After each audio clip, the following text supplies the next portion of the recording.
Genesis chapter 29. The sun rose over the hills of Haran as Jacob, weary from his long journey, came upon a well in the open field. Around it were 3 flocks of sheep, waiting for the stone covering the mouth of the well to be rolled away. Jacob, a stranger in a strange land, asked the shepherds where they were from. "We are from Haran," they replied, and then his heart quickened. "Do you know Laban, son of Nahor?" he asked. "Yes, and here comes his daughter Rachel with the sheep." Jacob's eyes turned, and there she was, Rachel, young, beautiful, her face glowing in the morning light. Without hesitation, Jacob stepped forward, rolled away the massive stone alone, something that usually took several men, and watered Rachel's flock.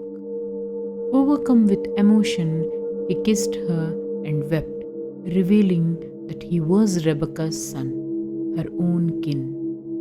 Rachel ran to tell her father, and Laban welcomed Jacob with open arms. Days turned into weeks, and then came the question, "What shall your wages be?" Jacob's answer was clear.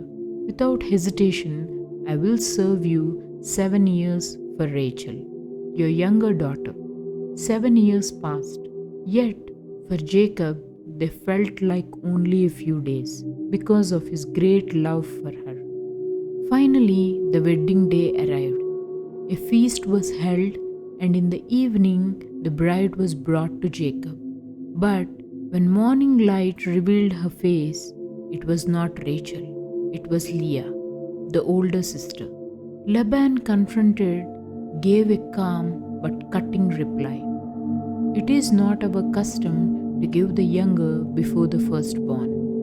Finish this week with Leah, and then you may have Rachel also for another 7 years of service." And so it was. Jacob loved Rachel more than Leah, but the Lord, seeing Leah's sorrow, opened her womb while Rachel remained childless. Leah bore him 4 sons, Reuben, Simeon, Levi, each name a cry of her heart for love and recognition. Thus began a tangled story of love, rivalry, and God's unfolding plan, written in the lives of Jacob, Leah, and Rachel.